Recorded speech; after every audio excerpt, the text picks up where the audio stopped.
Book of Heaven, Volume 14, August 23, 1922. The soul who lives in the divine will contains the fount of all pains and also that of all joys. I was feeling oppressed and in suffering, and as if my interior were in continuous act of undergoing new destructions and the annihilation of my poor being.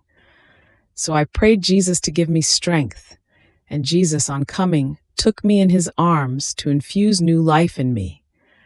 But this new life was given to me as the occasion to receive a new death, to then infuse in me another new life. Then he told me, "My daughter, my will embraces everything. It holds tightly within itself all the pains, all the martyrdoms, all the sorrows which exist in the round of all centuries. This is why my humanity embraced everything, each pain, each martyrdom of creature, because my life was nothing other than the life of the divine will, and this was befitting in order to accomplish the work of redemption. Not only that, but so that I might constitute myself king, help and strength of all martyrdoms, sorrows and pains. If I did not have the fount of all martyrdoms, sorrows and pains within myself, how could I call myself king of all, and possess in me the fount of all helps, supports, strength, and grace which are needed for each pain of creature? It is necessary to have in order to give. This is why I told you many times that the mission of calling a soul to live in my will is the greatest, the highest, and most sublime. There is no other that can match it. The immensity of my volition will make all the martyrdoms, pains, and sorrows reach her. My own will give her divine strength to bear them, and will form in her the fount of martyrdoms and sorrow, and my own volition will constitute her queen of all martyrdoms, sorrows, and pains. Do you see what it means to live in my will?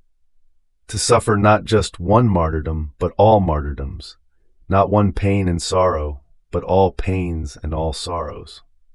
Hear then the necessity that my will be her life, otherwise who would give her the strength in so much suffering?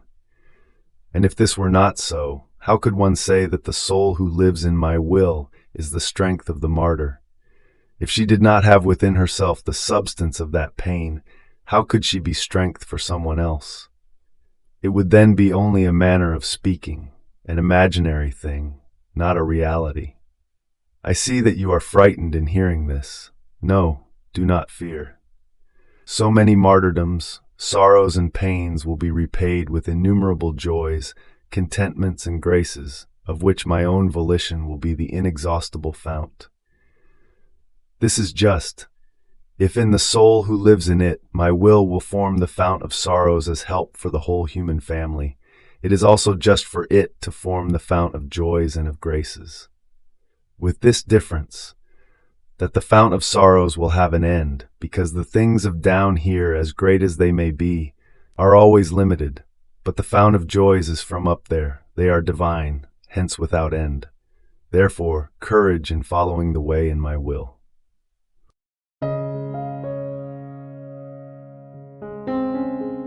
Thank you for being a part of our community here at Divine Will app.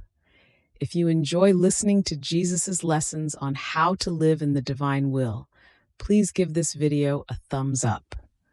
Your likes help us reach more souls yearning to live in the kingdom of the divine will.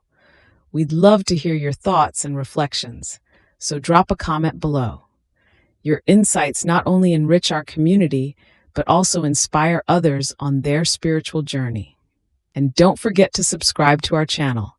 By joining us, you're helping to spread the news of the kingdom of the divine will, so that together we can bring his kingdom to reign on earth as it is in heaven. In the divine will, always.